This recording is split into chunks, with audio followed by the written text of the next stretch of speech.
चला मित्रांनो, आपलं महाराष्ट्राच्या भूगोलचं दुसरं प्रकरण येतं आहे प्राकृतिक रचना. आता प्राकृतिक रचना म्हणजे काय अगोदर ते समजून घेऊ आणि प्राकृतिक रचनेमध्ये काय काय भाग येतात ते लक्षात घ्यायचे. बघा, प्राकृतिक रचना म्हणजे जमिनीचं स्वरूप कसं आहे महाराष्ट्रातलं. आता जमीन जी असते ते 3 स्वरूपात असते. बघा कशी, मैदान, पठार आणि पर्वत अशी 3 स्वरूप असतात.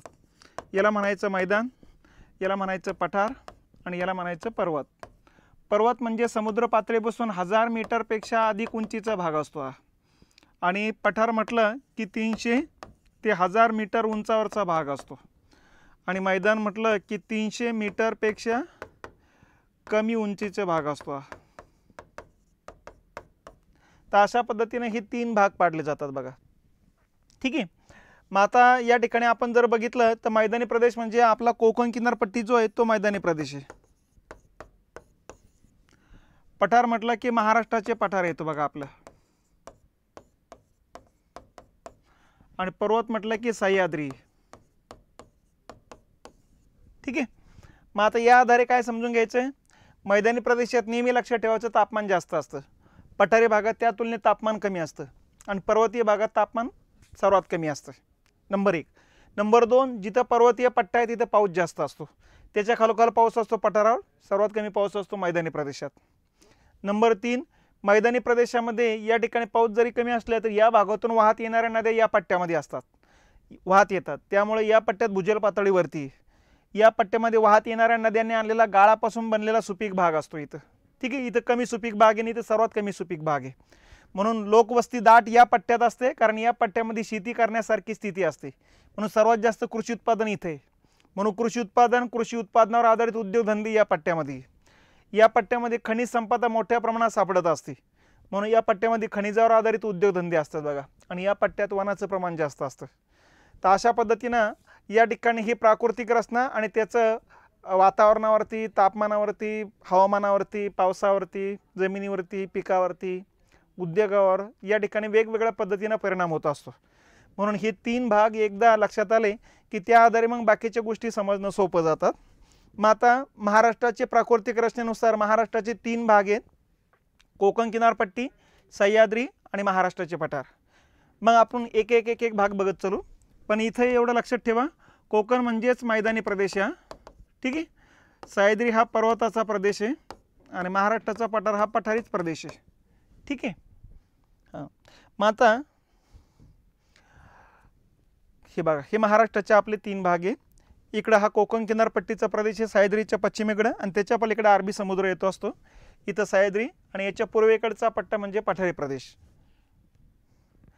मग आता कोकण किनारपट्टीमध्ये ज्या काही गोष्टी लक्षात ठेवायच्या त्या एवढे मुद्दे येतात बघा. नंबर 1, कोकणाची निर्मितीचं कारण काय आणि कोकणाचं नाव कसं पडलं. नंबर 2, किनारपट्टीचे स्वरूप. ठीक आहे. नंबर 3, विस्तार, कोकणाची लांबी, रुंदी, क्षेत्रफळ वगैरे, जिल्हे. ठीक आहे. नंबर 4, बेटे, कोकण किनारपट्टीला लागून असलेल्या अरबी समुद्रातले बेटं कुठली कुठली आहेत, त्यांचा क्रमानं बेटांचा क्रम लक्षात घ्यायचा. नंबर 5, जलदुर्ग. नंबर 6, तटवर्तीय किल्ले. नंबर 7, उपभाग, आडवे पण उभे पण. आणि नंबर 8, कोकणातल्या नद्या आणि खाड्यांबद्दलची माहिती. एवढ्या मुद्द्याभोवती कोकणावरती प्रश्न असतात. ठीक आहे. मग आता आपण कोकण भागाची माहिती आपल्याला घ्यायची बघा. मग आता कोकण भागाची माहिती घेण्याच्या अगोदर या ठिकाणी लक्षात घ्यायचं आहे, महाराष्ट्राचा जो पट्टा येतो, कोकणाचा पट्टा आपला असा येतो असतो. ठीक आहे. आणि अशा पद्धतीनं मग आता या ठिकाणी आपल्याला माहिती आहे की इथं सह्याद्रीच्या डोंगररांगा आहेत. अशा दक्षिण उत्तर दिशेनं सह्याद्रीच्या डोंगररांगा आहे. आणि सह्याद्रीच्या पश्चिमेकडचा हा चिंचोळा पट्टा, या चिंचोळा पट्ट्याला नाव ठेवलेले आपण कोकण. बरोबर आहे. मग आता कोकणाचा भाग लक्षात घ्यायचा. कोकणाची उत्तरेकडची जी सीमा आहे इथं सह्याद्रीतून उगम पावणारी दमणगंगा नदी आहे. ठीक आहे. आणि सर्वात दक्षिणेकडे इकडून वाहत जाणारी नदी आहे तेरेखोलची नदी. यांच्या दरम्यानचा हा पट्टा येतो. मग ही टोटल लांबी येत असते 720 किलोमीटर किनारपट्टी, कारण ही झिगझॅग आहे. ठीक आहे. आणि रुंदी जर बघितली तर रुंदी उत्तर कोकणाचा हा जो पट्टा आहे या कोकणामध्ये रुंदी येत असते 90 ते 92 किलोमीटर. आणि दक्षिण भागामध्ये जर बघितली तर ही येते फक्त 30 ते 40 किलोमीटर, म्हणजे उत्तरेकडून दक्षिणेकडे जाताना रुंदी कमी कमी होत जाताना दिसते। ठीक आहे, मग सरासरी रुंदी किती आहे तर 40 ते 60 किलोमीटर रुंदी येत असते बघा। आणि हे टोटल क्षेत्रफळ येत असतं 30,728 चौरस किलोमीटर इतकं येत असते। आणि हे क्षेत्रफळ या ठिकाणी महाराष्ट्राचं जेवढं क्षेत्रफळ आहे त्याच्या जवळपास 10% भाग येत असतो बघा, बरोबर आहे। आणि याच किनारपट्टीवरती जिल्हे किती आहे आपल्याला माहिती आहे, 7 जिल्हे आहेत। मग हे जिल्हे कुठले कुठले? इकडे पालघर आहे, ठाणे आहे, इकडे मुंबई उपनगर मुंबई शहर, इथं रायगड, इथं रत्नागिरी आणि इथे सिंधुदुर्ग। ठीक आहे, या पट्ट्याला म्हणायचं कोकणातील जिल्हे प्रदेश। ठीक आहे, तर महाराष्ट्राचा 10% भाग ह्या कोकण किनारपट्टीने मॅपला गेलेला आहे। मग आता कोकण किनारपट्टीबद्दल या ठिकाणी आता पहिला मुद्दा लक्षात ठेवायचं, कोकणाचं नाव कोकण का पडलं? ठीक आहे, मग आता या पाठीमाग जे काही भूगोल तज्ज्ञ जे होते त्या भूगोल तज्ज्ञांमध्ये 2 गट आहेत। एक गट काय म्हणतो की या ठिकाणी पूर्ण भारताची टोटल पश्चिम किनारपट्टी जर बघितली तर इथं महाराष्ट्राची किनारपट्टी आहे, खाली गोवा आहे, खाली कर्नाटक आणि खाली केरळ आहे, बरोबर आहे। केरळमध्ये एका कालखंडामध्ये 1000-1500 वर्षे चेर घराण्याची राजवट राहिलेली आहे। ठीक आहे, आणि या घराण्यातले काही राजे बलाढ्य निघालेले आहेत, त्यांनी पूर्ण पश्चिम किनारपट्टीच भारताची जिंकून घेतलेली आहे। मग यामध्ये काही कालखंडाकरता महाराष्ट्राची किनारपट्टी सुद्धा त्यांच्या साम्राज्याचा एक भाग होता। आणि भारताचा प्रदेश जर बघितला आपण अशा पद्धतीने भारताची किनारपट्टी अशी, बरोबर आहे। मग पश्चिम किनारपट्टी त्याने जिंकले असेल तर केरळच्या राजांची इथपर्यंत राजवटी होत्या। मग त्यांनी साहजिकच आहे कारभार करण्याकरता प्रदेश पाडलेले, प्रांत पाडलेले आहेत असे। आणि त्यांच्या प्रदेशामध्ये सर्वात शेवटी सूर्य मावळाचं इथं, कारण हा प्रदेश पश्चिमेकडे होता आणि म्हणून सर्वात शेवटी मावळाचा या पट्ट्यामध्ये, म्हणून त्याने या पट्ट्याला नाव दिलं होतं मावळत्या सूर्याचा प्रदेश। मावळत्या सूर्याचा प्रदेश हा मल्याळम भाषेमध्ये याला म्हटलं जायचं कोंगण। कोंगणचा अर्थ होतो मावळत्या सूर्याचा प्रदेश। ठीक आहे, कोंगण नाव दिलं होतं कारण त्याचा अर्थ होतो त्यांच्या प्रदेशातला सर्वात शेवटी सूर्य मावळणारा प्रदेश हा होता, म्हणून कोंगण नाव ठेवलं होतं। आणि म्हणून भूगोलतज्ञ म्हणतात की कदाचित त्या कोंगणवरून कोंकण नाव आजच्या कालखंडात पडलं असलं पाहिजे। तर हा मुद्दा या ठिकाणी लक्षात घेतला पाहिजे, नंबर 1। दुसरा गट काय म्हणतो आता ते लक्षात घ्यायचं। दुसरा गट म्हणतो कोकणाची दक्षिणेकडे जाताना रुंदी कमी कमी होत जाताना दिसते बघा। उत्तर भागातली रुंदी 90 ते 95 पर्यंत जाते, दक्षिण भागातली रुंदी 30 ते 40 पर्यंत कमी होते। म्हणजे उत्तरेकडून दक्षिणेकडे जाताना रुंदी कमी होते आणि एक कोन तयार होतो असं। ठीक आहे, तसंच पूर्वेकडे जाताना सह्याद्रीचं एक कोन आहे आणि या 2 कोनादरम्यान हा पट्टा येतो, म्हणून याला नाव दिलं कोन। ठीक आहे, आणि मग 2 कोनादरम्यानचा पट्टा असल्यामुळे कोन आणि यावरून मग कोंकण नाव तयार झालं असलं पाहिजे असा दुसरा गट मान्य करतो बघा। तर दोन्ही नावं लक्षात ठेवायचं, आपल्याला काही विचारत नाही कोणत्या गटानं काय नाव दिलं, तर शेवटी हे नाव काय पडलं तर कोंगणवरून कोंकण नाव पडलं असेल किंवा 2 कोनादरम्यानचा पट्टा असल्यामुळं कोनवरून कोंकण नाव पडलं असलं पाहिजे। ठीक आहे, मग आता नाव क्लिअर झालं आपलं। आता पुढचा मुद्दा काय आहे, आता निर्मिती कशी झाली, या प्रदेशाची निर्मिती कशी झाली? कारण हा प्रदेश जर बघितला 300 मीटरपेक्षा कमी उंचीचा आहे आणि सकल भाग आहे। ठीक आहे, मग आता निर्मितीचं कारण काय तर 8 कोटी वर्षापूर्वी, आजपासून मागं जर गेलो तर 8 कोटी वर्षापूर्वी या पट्ट्यामध्ये भिगी ज्वालामुखी फाटला गेला होता। ठीक आहे, पृथ्वीच्या पोटातला जो लावारस आहे तो वरती आलेला आहे। मग इथं लांबच्या लांब भेग पडली आणि इथून लावारस बाहेर पडायचा, दोन्ही बाजूला प्रसारित व्हायचा, बाहेर पडायचा, दोन्ही बाजूला प्रसारित व्हायचा, असा एकदा दोनदा नव्हे 40 वेळेस बाहेर पडलेला आहे।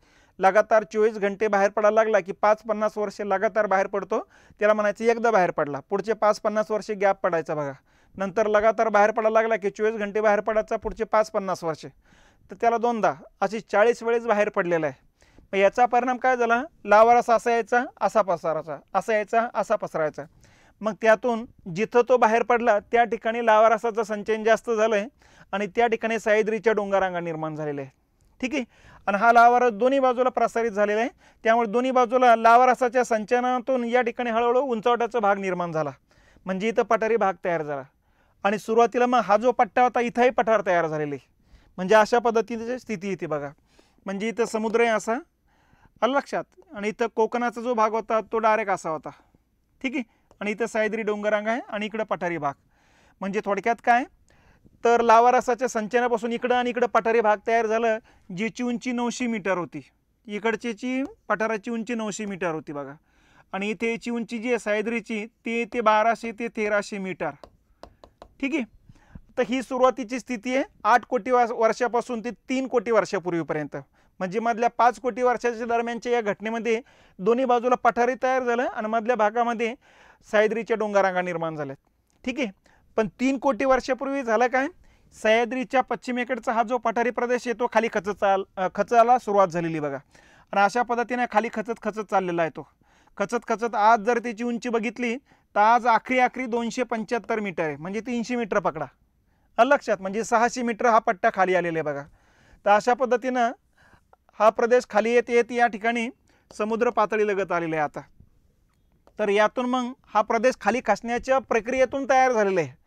म्हणून आज हा पठारी प्रदेश नाही आहे. 300 मीटरपेक्षा कमी उंचीचा भाग असेल तर मैदान म्हणतो, मग आता याची उंची 300 मीटरपेक्षा कमी झालेली आहे. म्हणून या कोकण किनारपट्टीला आपण आता मैदानी प्रदेश म्हणत असतो, कोकणाचा मैदानी प्रदेश. ठीक आहे. आणि खाली खचण्यामुळं या ठिकाणी निर्माण झालेले जमिनीचे खाली खचणे. ठीक आहे. या पद्धतीने मागच्या वर्षी हा प्रश्न येऊन गेलेला आहे की कोकण किनारपट्टी निर्मितीचे कारण काय.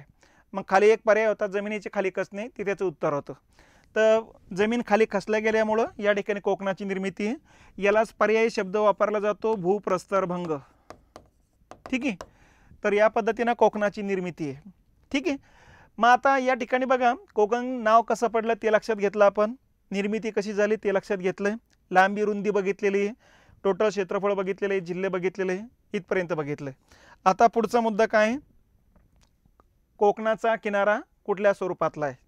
आता कोकणाच्या या ठिकाणी जे किनारे आहेत त्याचे वेगवेगळे प्रकार आहेत जगभरामध्ये. कुठले प्रकारे, दंतूर किनारा, अदंतूर किनारा, निमग्न किनारा, उन्मग्न किनारा, रिया किनारा, फियार्ड किनारा, डॉल्मेशियन किनारा, असे प्रकार असतात बघा. मग यामध्ये आपल्याला पहिले हे समजून घ्यायचं की हा किनारा म्हणजे कसा असतो, हा किनारा कसा असतो, त्याचे फायदे तोटे काय काय असतात. हा किनारा कसा असतो, हा किनारा कसा असतो, त्याचे फायदे तोटे काय काय असतात हे अगोदर समजून घेऊ.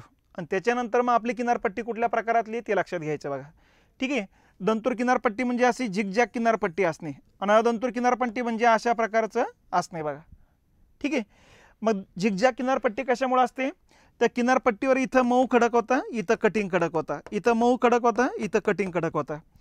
आणि सागरी लाटा जे येतात ते वारंवार जमिनीला धडकल्या जातात, त्यामुळे मऊ खडकाची झीज होते, कटिंग खडक तसंच राहतो. आणि यातून मग आपली किनारपट्टी कशी तयार होते, दंतूर.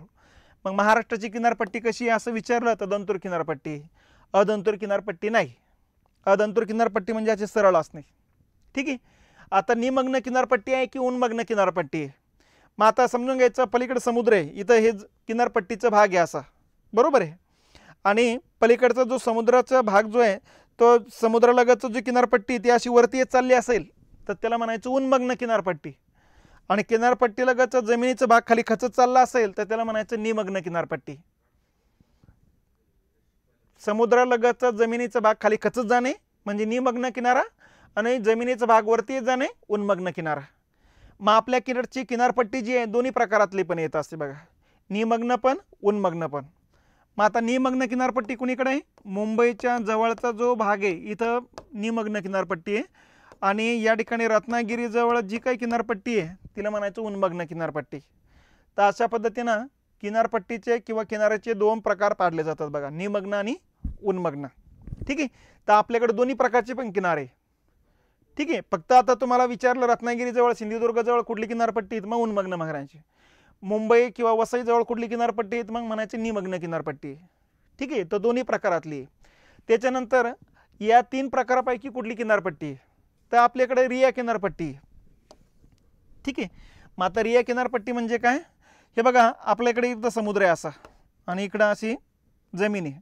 आता इकडं जमिनीकडून भरपूर नद्या वाहत येतात किनाऱ्यावरती, सह्याद्री डोंगर रांगेतून उगम पावतात, इकडे येऊन मिळतात सागराला. मग सागराचं भरतीचं पाणी नदीच्या मुखातून बरंच आतपर्यंत जातं असतं. तर सागराचं भरतीचं पाणी जिथपर्यंत आतपर्यंत जातं तिथपर्यंत एरिया म्हणजे खाडी असते बघा, याला खाडी म्हणतो आपण. तर अशा पद्धतीनं जागोजागी या ठिकाणी समांतर जर सागराला नदी येऊन मिळत असेल आणि त्या नदीच्या मुखातून सागराचं पाणी आतपर्यंत शिरत असेल तर अशा किनारपट्टीला म्हणायचं रिया प्रकारातली किनारपट्टी. ठीक आहे.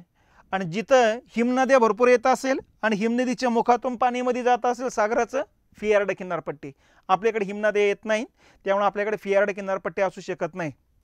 रिया किनारपट्टी आहे कारण भरपूर नदी येतात कोकणामध्ये सागराला, त्यामुळे त्या ठिकाणी खाड्या मोठ्या प्रमाणात निर्माण झालेल्या आहेत. त्या खाडीचा प्रदेश असल्यामुळे आपली किनारपट्टी रिया प्रकारातली किनारपट्टी येते. आणि डॉल्मेशियन किनारपट्टी म्हणजे काय, मग रिया प्रकारातली किनारपट्टी असू दे किंवा फियार्ड असू द्या, म्हणजे नद्या येणाऱ्या असू दे किंवा हिमनदी येत असू द्या, तर या नद्याने किंवा हिमनद्याने आणलेला जो काय गाळ आहे त्या गाळापासून नदीच्या मुखाजवळ समुद्रामध्ये या ठिकाणी जर बेटं तयार होत असतील जागोजागी, तर अशा किनारपट्टीला म्हणायचं डॉल्मेशियन किनारपट्टी. आता उदाहरणार्थ गंगा आणि ब्रह्मपुत्र नदीनं आणलेल्या गाळापासून बंगालच्या उपसागरामध्ये मोर नावाची भरपूर बेटं, शेकडो बेटं निर्माण झालेली आहेत, म्हणून त्या ठिकाणची किनारपट्टी कुठल्या प्रकारातली येते, डॉल्मेशियन आहे. पण महाराष्ट्रात आहे का मग डॉल्मेशियन, नाही. तर महाराष्ट्रात कुठल्या प्रकारची किनारपट्टी आहे, रिया आहे. कारण महाराष्ट्रामध्ये नद्या येतात की हिमनद्या येतात, सागराला नद्या येतात, म्हणून रिया प्रकारातली किनारपट्टी येत असते. तर अशा पद्धतीनं किनाऱ्याचं कुठल्या प्रकारचं किनारा आहे ते लक्षात घ्या. जर याच्यामध्ये विचारलं तर दंतोरे, याच्यामध्ये विचारलं तर दोन्ही प्रकार पण आहे, या तिन्ही प्रकारातलं विचारलं तर रिया आहे. ठीक आहे. तर हे झालं कोकणाबद्दलचा हा एक मुद्दा. आता पुढचे मुद्दे काय, कोकण किनारपट्टीला या ठिकाणी समांतर काही बेटं निर्माण झालेली आहेत बघा. मग बेटं कुठले कुठले, कोणत्या कोणत्या जिल्ह्यात आहे, उत्तरेकडून दक्षिणेकडे जाताना क्रमानं कोणते कोणते लागतील. ठीक आहे. तर इथं हा क्रम लक्षात ठेवायचं. उत्तरेकडून दक्षिणेकडे चाललो बघा, हे क्रमानं आहे, हे क्रमानंच लक्षात ठेवायचे. कोणत्या जिल्ह्यात येते हे लक्षात ठेवा. मड मुंबई उपनगरामध्ये आहे, त्याच्या खाली आंबू मुंबई उपनगरामध्येचे, त्याच्या खाली साष्टी मुंबई उपनगरामध्येचे. तर मुंबई उपनगरामध्ये ही 3 बेटं येतात. खाली मुंबई शहरामध्ये बुचेर नावाचे बेट आहे. खाली रायगड जिल्हा लागतो. मग रायगड जिल्ह्यामध्ये घारापुरी, त्याच्या खाली उंदेरी, त्याच्या खाली खांदेरी, त्याच्या खाली कुलाबा, जंजिरा आणि कासा, ही 5-6 बेटं लागतील बघा. आणि सगळ्यात खाली मग सिंधुदुर्ग नावाचा या ठिकाणी जिल्हा आहे. आणि या सिंधुदुर्ग जिल्ह्याला लागून असलेल्या समुद्रामध्ये कुर्टे नावाचं बेट आहे. या कुर्टे बेटावरती सिंधुदुर्ग नावाचं जलदुर्ग पण आहे. ठीक आहे. तर अशा पद्धतीने ह्या 11 बेटं क्रमानं दक्षिणेकडे जाताना लक्षात ठेवा. मग तुम्हाला कदाचित उत्तरेकडे जाताना विचारू शकतात, किंवा कुलाबा बेट खालीलपैकी कोणत्या जिल्ह्यात आहे असंही विचारतात, किंवा खालीलपैकी जे काही बेटं दिले त्यापैकी रायगड जिल्ह्यातलं कुठलं बेट नाही असंही विचारू शकतात. तर यापैकी इथं मुद्दे लक्षात ठेवा. त्याच्यानंतर जलदुर्ग या ठिकाणी लक्षात ठेवा. मग जे बेटं आहेत त्या बेटांपैकी काही बेटांवरती किल्ले उभारण्यात आलेले आहेत लक्षात. मग आता किल्ल्याचे सुद्धा प्रकार पाडले जातात. चारी बाजूना पाण्याने वेढलेल्या जमिनीवर असेल तर जलदुर्ग, एका बाजूला पाणी आहे आणि एका बाजूला जमीन आहे अशा भागात असेल तटवर्ती किल्ले, डोंगराळ भागामध्ये असेल तर त्या किल्ल्यांना म्हणायचं गड किल्ले, सकल जमिनीवर असेल भुईकोट किल्ले. किल्ल्याचे असे प्रकार पाडले जात असतात. मग आता कोकण किनारपट्टीवरती तटवर्ती किल्ले पण आहे आणि जलदुर्ग पण आहे. मग आता जलदुर्ग म्हणजे काय, चारी बाजूना पाण्याने वेढलेल्या जमिनीच्या भागावर असलेले किल्ले, त्याला म्हणायचे जलदुर्ग. मग यांचा क्रम पण लक्षात ठेवा आणि कोणत्या कोणत्या जिल्ह्यात कुठले कुठले ते लक्षात ठेवा. खांदेरी उंदेरी हा जलदुर्ग आहे तो रायगड जिल्ह्यामध्ये. जंजिरा हा अजिंक्य किल्ला आहे रायगड जिल्ह्यामध्ये आहे. कासा हा किल्ला आहे तो असतो रायगड जिल्ह्यामध्येच. ठीक आहे. सुवर्णदुर्ग नावाचं जलदुर्ग आहे रत्नागिरी जिल्ह्यामध्ये. विजयदुर्ग नावाचं जलदुर्ग सिंधुदुर्ग म्हणा किंवा रत्नागिरी म्हणा, कारण या दोन्ही जिल्ह्याच्या बॉर्डरवरती येतो हा. आणि सिंधुदुर्ग नावाचा जो जलदुर्ग आहे तो सिंधुदुर्ग नावाच्या जिल्ह्यामध्येच येतो असतो. कुठल्या बेटावरती हा, तो कुर्टे बेटावरती येतो. ठीक आहे. तर हे 5-6 जलदुर्ग लक्षात ठेवायचे, क्रमानंही लक्षात घ्यायचं. आता पुढचा मुद्दा आहे तटवर्तीय किल्ले, समुद्र तटीय किल्ले. म्हणजे आता असा समुद्र आहे इकडं आणि इकडं जमीन आहे, इथे या जमिनीलगत किनारपट्टीवर असलेले किल्ले आहेत बघा हे असे. इथं समुद्रात असेल तर जलदुर्ग आणि इकडे जमिनीलगत असेल काठावरती तटवर्तीय किल्ले. मग कुठले कुठले, अर्नाळा पालघर जिल्ह्यामध्ये, वसई पालघर जिल्ह्यामध्येचे, द्रोणागिरी रायगड जिल्ह्यात आहे, चोल रायगड जिल्ह्यात आहे, जयगड रत्नागिरी जिल्ह्यात आहे, रत्नगड रत्नागिरी जिल्ह्यात आहे. ठीक आहे. तर अशा पद्धतीनं उत्तरेकडून दक्षिणेकडे जाताना या किल्ल्यांचा क्रम लक्षात घ्यायचा आहे. तर या ठिकाणी हे आपण म्हणू शकतो याला समुद्र तटीय किल्ले. तर हा क्रम या ठिकाणी लक्षात घेतला पाहिजे आपण. 2 जे तटवर्तीय किल्ले पालघरमध्ये आहे, 2 जे रायगडमध्ये आहे आणि खालचे 2 जे ते रत्नागिरी जिल्ह्यामध्ये. ठीक आहे. त्याच्यानंतर कोकणाचे आता उपभाग पाडले जातात. कुठले कुठले उपभाग आहे, आडवे पण पाडले जातात, उभे पण पाडले जातात. आता आडवे म्हणजे कशाच्या आधारे पाडले जातात आणि त्याचा अर्थ काय काय घ्यायचा ते लक्षात घ्या बघा. हे बघा, कोकणाच्या सर्वात उत्तरेकडे दमणगंगा नदी आणि सर्वात दक्षिणेकडे तेरेखोल नदी. असं समजत नसेल तर असं बघा, अशा पद्धतीनं हा या ठिकाणी समुद्र आहे असं इकडं, बरोबर आहे. इकडं दमणगंगा नदी आहे आणि इकडे तेरेखोल नदी आहे. यांच्या दरम्यानचा हा पट्टा आहे कोकण. मग कोकणाचे असे आपण दोन भाग पाडलेत, हा उत्तर कोकण, हा दक्षिण कोकण. ठीक आहे. मग हे भाग कशाच्या आधारे पाडले, तर जमिनीच्या आधारे. इथली जी जमीन आहे सखल आहे आणि इकडची दक्षिणेकडची जमीन खालीवर खालीवर आहे. म्हणून आता उत्तरेकडे दमणगंगा नदीकडून दक्षिणेकडे चाललो आपण तर सकल भाग लागतो अगोदर, लक्षात. उत्तर कोकणामध्ये जसा दक्षिण कोकणाचा भाग लागतो जमीन खालीवर खालीवर होताना दिसते असे. मग आता जमीन खालीवर खालीवर का होते त्याचं कारण आहे दक्षिण कोकण म्हणजे कुठले जिल्हे, रत्नागिरी आणि सिंधुदुर्ग जिल्हे आहेत. आणि उत्तर कोकण म्हणजेच कुठले जिल्हे, पालघर, ठाणे, मुंबई आणि रायगड जिल्हे आहेत. ठीक आहे. मग आता दक्षिण कोकणामध्ये पाऊस जास्त असतो बघा. किती पाऊस आहे इकडं, 250 ते 300 सेंटीमीटर पाऊस पडत असतो. मग जागोजागी नदी, नाल्या, ओढे, ओहोळ जागोजागी आहेत. तिथं खड्डा उंचवड्याचा भाग, खड्डा उंचवड्याचा भाग. त्यामुळे इकडे पाऊस जास्त असल्यामुळे नद्या नाल्या जास्त आहे आणि त्यामुळेच इकडे खालीवर खालीवर जमिनीचा भाग आहे. इकडं जर बघितलं आपण उत्तर कोकणामध्ये इकडे पाऊस कमी आहे. इकडे पावसाचं प्रमाण 150 ते 200 सेंटीमीटर आहे. त्यामुळे हा भाग सखल आहे. ठीक आहे. इकडे पाऊस कमी आहे म्हणून इकडे तांबड्या रंगाची माती येत असते, रेड सॉईल. आणि इकडे पाऊस जास्त आहे म्हणून जांभ्या रंगाची माती येत असते, लॅटेराइट सॉईल म्हणतो आपण त्याला. ठीक आहे. हा तांबडा रंग आहे, लाल आहे. हा गडद लाल रंग येतोय, घट्ट लाल. याचा pH खूप कमी असतो, 4 पर्यंत pH असतो. याचा 6, 6.5 pH असतो बघा. ठीक आहे. pH पिकं घेण्यासाठी. तर याच्यात थोडेफार तांदूळ येतं बघा. या तांबड्या मातीच्या पट्ट्यामध्ये तांदूळ घेतलं जातं, पण जांभ्या मातीच्या पट्ट्यामध्ये तांदूळ पण येत नाही. म्हणून इथल्या लोकांना फळं आणि मसालेच घ्यावा लागतात. ठीक आहे. म्हणून इकडं आंबा, काजू, अननस, फणस, नारळ, लक्षात, ही फळपिकं या पट्ट्यामधले लोक घेत असतात बघा. ठीक आहे. आणि मसाले, दुसरं काही येणार नाही. तर अशा पद्धतीनं हे दोन भाग या ठिकाणी लक्षात घेतलं पाहिजे. उत्तर कोकणाचा जो काही भाग आहे हा भाग खाली खचत चाललेला आहे म्हणून इथली किनारपट्टी येते निमग्न. आणि दक्षिण किनारपट्टीचा जो भाग आहे खालीवर खालीवर आहे. ठीक आहे. हा वरती येणारा भाग असल्यामुळे इथल्या किनारपट्टीला म्हणायचं उन्मग्न किनारपट्टी. तर या पद्धतीनं हे मॅटर लक्षात ठेवायचं. हे बघा कुठले भाग पाडलेत, उत्तर कोकण आणि दक्षिण कोकण. ठीक आहे. याच्यामध्ये जिल्हे आता पालघर, ठाणे, मुंबई शहर, उपनगर आणि रायगड. दक्षिण कोकणात 2च जिल्हे, रत्नागिरी, सिंधुदुर्ग. रुंदी जर बघितली उत्तर कोकणाची रुंदी जास्त आहे, दक्षिण कोकणाची रुंदी कमी आहे, 30 ते 40 किलोमीटरच येते. किनारा उत्तर कोकणामध्ये निमग्न किनारा आहे, दक्षिण कोकणामध्ये उन्मग्न किनारा आहे, वरती येणारा किनारा येतो असतो. पावसाचं प्रमाण जर बघितलं उत्तर कोकणात 150 ते 200 सेंटीमीटर आहे, तर दक्षिण कोकणात 250 ते 300 सेंटीमीटर आहे. ठीक आहे. माती जी आहे उत्तर कोकणामध्ये तांबडी आहे, दक्षिण कोकणामध्ये जांभी. आणि पिकं उत्तर कोकणामध्ये तांदूळ, चिकू आणि केळी घेतले जाते, तर दक्षिण कोकणामध्ये फळं आणि मसाले घेतले जातात. तर असं लक्षात घ्यायचं आहे ढोबळ मानानं. तर हे जे काही प्रकार आहे हे आडव्या स्वरूपातले आहेत, उत्तर कोकण, दक्षिण कोकण. आता उभ्या स्वरूपातले प्रकार पाडले जातात. मग आता उभ्या स्वरूपातले जे प्रकार आहे हे असे प्रकार आहेत बघा. हे बघा इथं सह्याद्री डोंगररांग आहे, सह्याद्रीच्या पलीकडचा भाग म्हणजे कोकण किनारपट्टी, हा टोटल कोकण आहे आता. ठीक आहे. इकडे अरबी समुद्र आहे. या कोकणामध्ये सगळा भाग सारखा नाही, एकदम समुद्राजवळचा भाग सकल एकदम समुद्र पातळी लगत. आणि जसजसं पूर्वेकडे जावं तसं सह्याद्रीकडे चाललो आहे आपण, म्हणून मग उंचवट्याचा भाग लागायला लागतो असा. आणि इथून असं उंचवट्याचा भाग आहे. मग हा भाग वरती आहे, हा भाग खाली आहे. हा भाग खाली आहे म्हणून याला नाव पडतं खलाटी. तुलनेनं हा भाग वरती आहे म्हणून याला नाव पडतं वलाटी. असं समजत नसेल तर असं बघा. हे अशा पद्धतीनं इकडं सह्याद्री डोंगररांग आहे, इकडं किनाराचा भाग आहे, इथं समुद्र आहे, बरोबर आहे. इथं दमणगंगा नदी आहे, इथं तेरेखोल नदी आहे. आणि आता जे काय भाग पाडले असे भाग पाडले गेलेत बघा. हा भाग आणि हा भाग. हा जो भाग आहे हा खाली आहे, असा समुद्राजवळ असा भाग खाली आहे. आणि हा भाग थोडा वरती लागतो असा. आणि इकडं असं डोंगररांग आहे असे. मग आता हा जो भाग सकल आहे या सकल भागाला म्हणायचं खलाटी, खालचा भाग आहे म्हणून. आणि हा भाग वरती आहे म्हणून याला म्हणायचं वलाटी. हा खलाटी आहे, हा वलाटी आहे. ठीक आहे. खलाटी भागामध्ये या ठिकाणी उंची जर बघितली आपण तर 15 मीटरपर्यंत आहे, समुद्र पातळीपासून आखरी 15 मीटर आहे.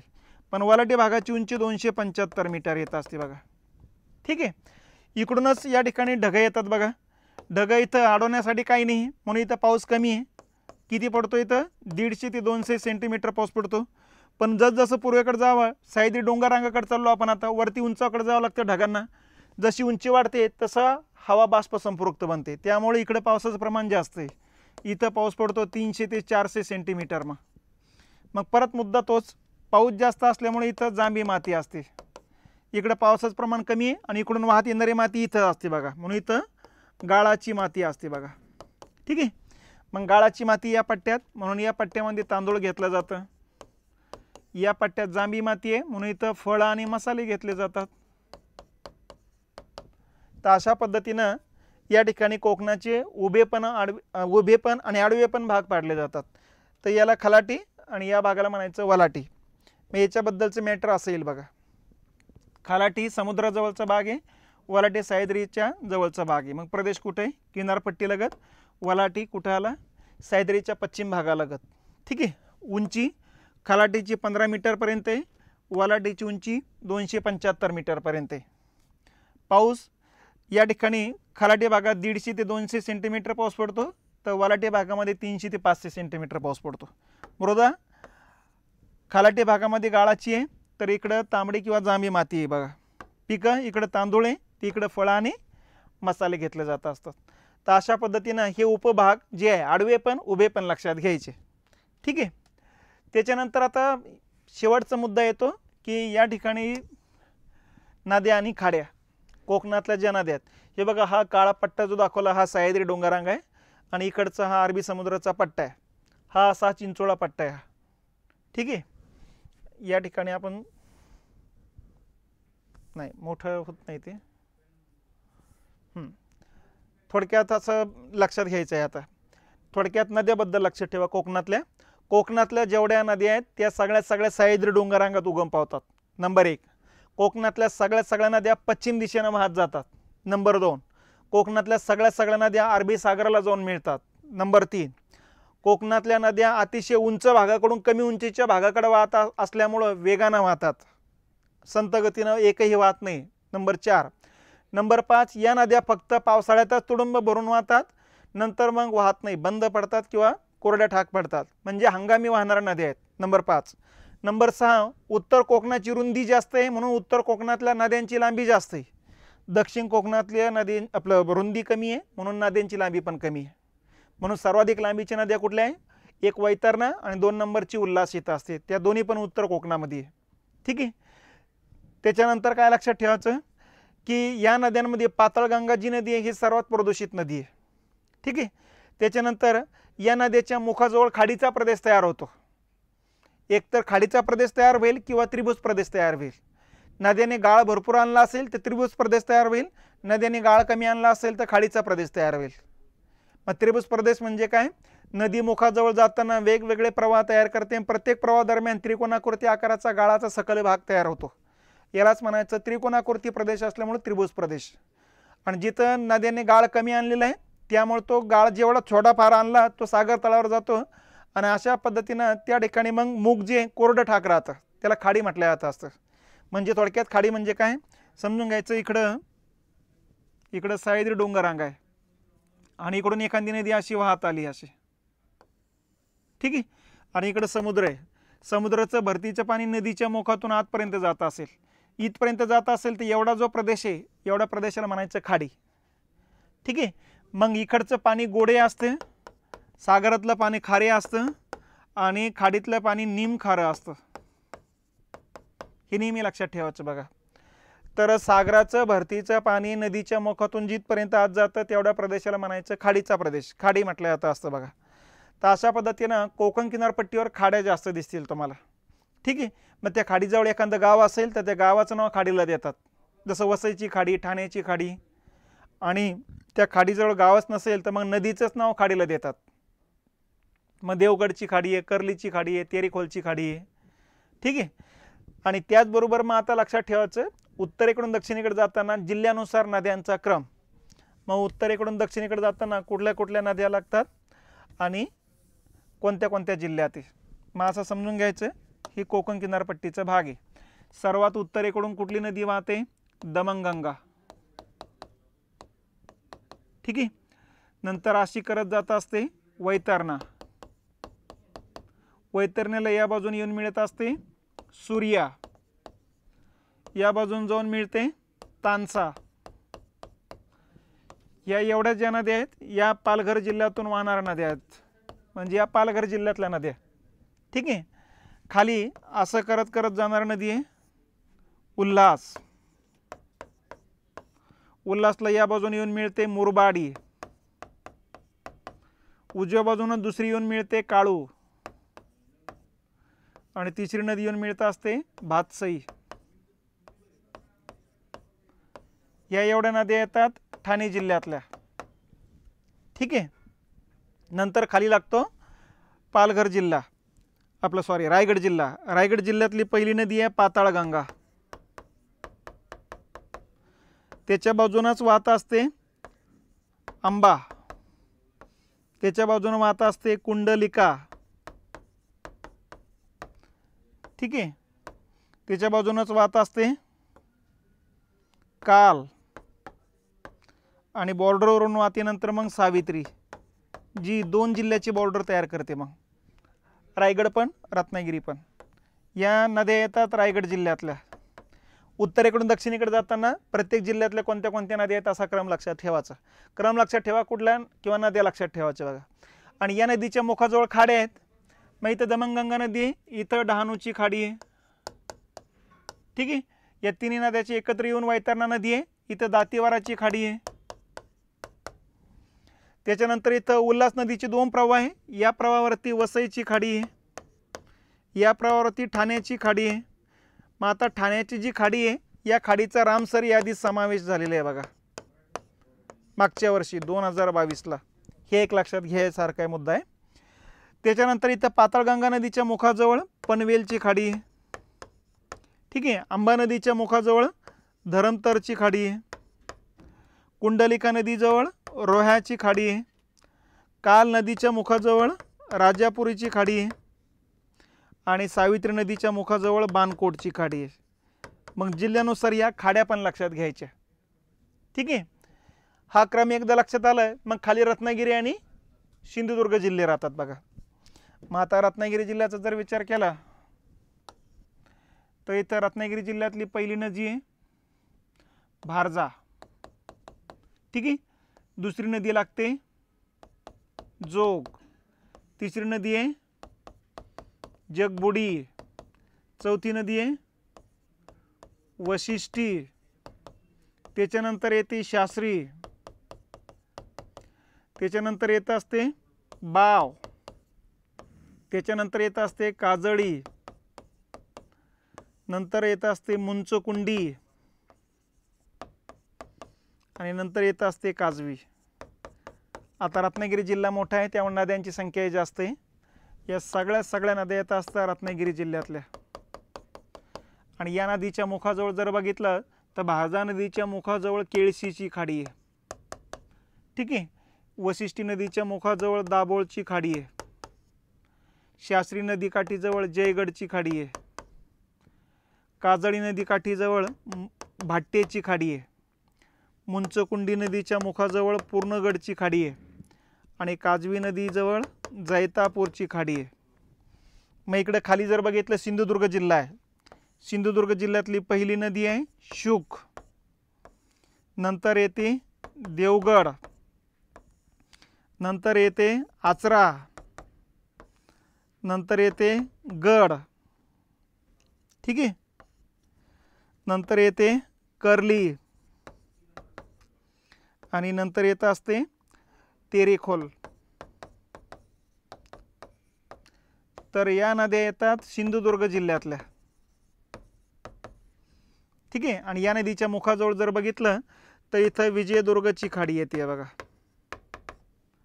देवगडजवळ, देवगडच्या मुखाजवळ देवगडचीच खाडी आहे. आचरा नदीच्या मुखाजवळ आचऱ्याचीच खाडी आहे. गड नदीजवळ कालावलीची खाडी. कर्ली नदीच्या मुखाजवळ कर्लीची खाडी. आणि तेरेखोल नदीच्या मुखाजवळ तेरेखोलची खाडी. तर अशा पद्धतीनं नद्या लक्षात ठेवा, जिल्ह्यानुसार लक्षात ठेवा, आणि त्या नदीच्या मुखाजवळ कुठल्या कुठल्या खाड्या आहेत त्या खाड्या लक्षात घ्यायच्या. मग आता या महत्त्वाच्या नद्या एवढं सांगितलेलं आहे. इतक्या जागेत कुठेतरी चालेल बघा. फक्त लक्षात ठेवा कोणत्या जिल्ह्यात कोणते आहेत आणि कोणत्या जिल्ह्यात कोणत्या खाड्या आहेत. तर अशा पद्धतीनं कोकण किनारपट्टीच्या प्रदेशाबद्दलची एवढी माहिती येते बघा. मग कोकणाचं आणखीन वेगळं वैशिष्ट्य काय, तर कोकणाला लागून या ठिकाणी समुद्र आहे, त्यामुळं वातावरणात बाष्प जास्त आहे. म्हणून कोकणाचं दिवसाचं तापमान खूप जास्त वाढत नाही, रात्रीचं तापमान खूप कमी होत नाही.